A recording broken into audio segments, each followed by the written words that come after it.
Hello! Hi guys! Welcome back to my channel sa mga subscribers ko na. And sa mga hindi pa subscribers po, welcome to my channel. This is Ara Pusa.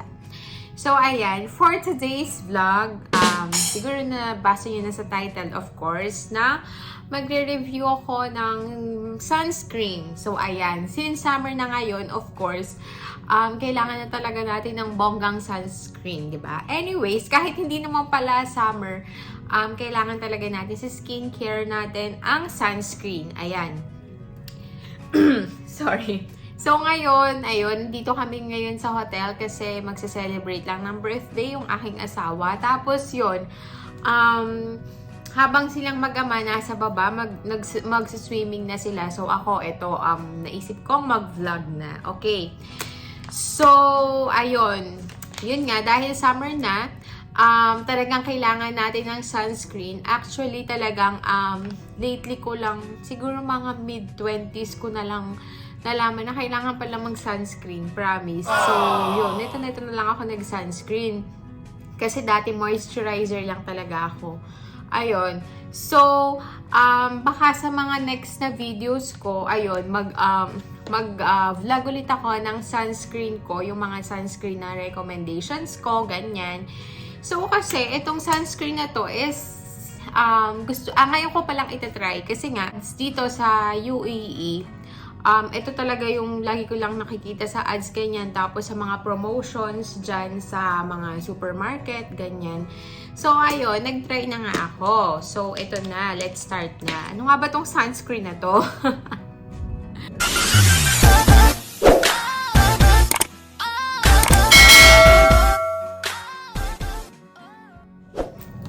So, eto na nga. No other than, this is the L'Oreal UV Defender Daily Anti-Aging Sunscreen. So, this one has a SPF 50+. So, ayan. This is the packaging. Tapos, yan, nakalagay. This is 50 ml. So, parang last month ko pa daw na-purchase. Kaso nga, since hindi pa ubos yung sunscreen ko na nandun, so yun, inubos ko na muna. And ayun, nasa id ko naman na siya. So ayan, buksan na natin. Because tamang-tama lang din. Kasi nga, mamaya, after ko dito mag-vlog, ayun, bababa na rin ako doon. Tapos maya-maya, bago mag-sunset, pupunta na rin kami doon sa beach side. Ayan. So ayan. This is the packaging. Tapos, ayan. Nakalagay. At the back side of this one is a UV Defender. Daily Anti-Aging Sunscreen. Moisture Fresh. SPF 50+. With hyaluronic acid. No residue. No shine. Dry touch. O yan. So, ayan. 50 ml nga. Expiration is on May 2024. So, ayan. This one comes with two variants. Yung isa is the, ano nga ba yun? Basta the color pink one. Ayan. Tapos, ito nga ang blue. Ito yung pinili ko. This is the Moisture Fresh na variant. Ayan. So, ayan. I-shake ko muna. Okay? Tapos yun nga, yung nakalagay dito sa likod is Advanced UV Protection, Daily Broad Spectrum Filtering System to provide very high sun protection with SPF 50+, and long UVA to protect skin from aging signs induced by UV, dark spots, dullness, and fine lines. Ayan. So, this one, this lightweight, quick-absorbing formula is enriched with hyaluronic acid, known for its capability to retain until 1,000 times its weight in water. This ingredient helps maintain hydration level on skin to help visibly reduce appearance of lines. So, meron din dito anti-pollution. With anti-adhesion properties, the formula helps to protect skin from adherence of pollution particles. So, ayan nga. Nakalagay din dito sa, basahin ko na lang yung others. Results immediately. Skin is moisturized, refreshed, and protected from UV rays. Day after day, skin looks more even, smoother. Skin looks softer and nourished. For the usage, use daily on its own or at the end of your skin routine. Avoid area. In case of a contact, rinse immediately and thoroughly. Ayan. So, yun nga. So, let's start.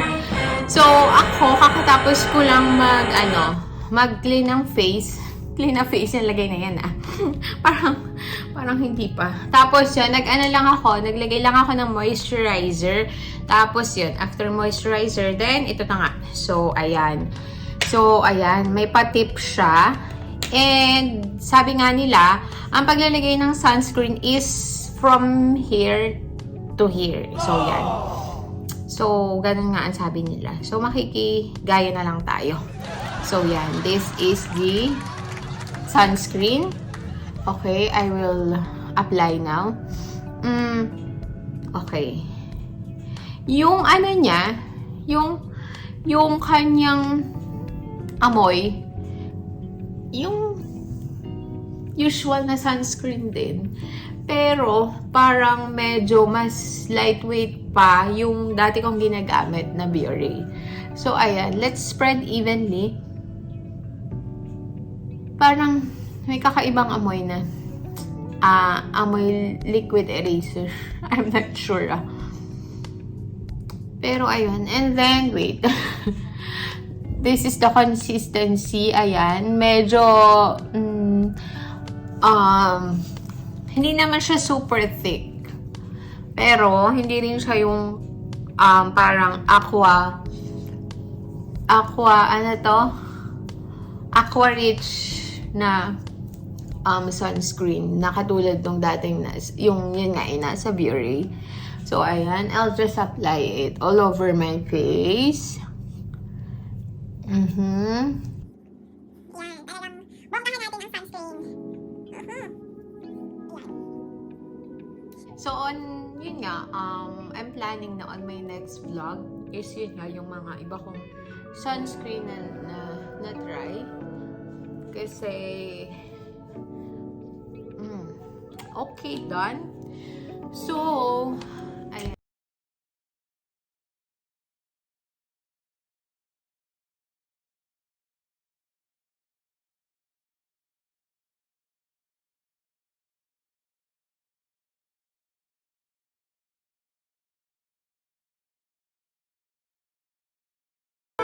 So, feeling ko, hindi naman siya super heavy. Hindi rin siya super lightweight. So, parang nandun lang siya sa middle. Kasi, ang pinag-compare ko nga is yun nga si UV Biore, tsaka so yun, si RN Go Worry, yun yung kakaubos ko lang na sunscreen. Tapos, mas makakompare ko na mas lightweight yun. So, eto, napaka-cute din naman niya. Ayan, di ba? Dahil yan, may color go.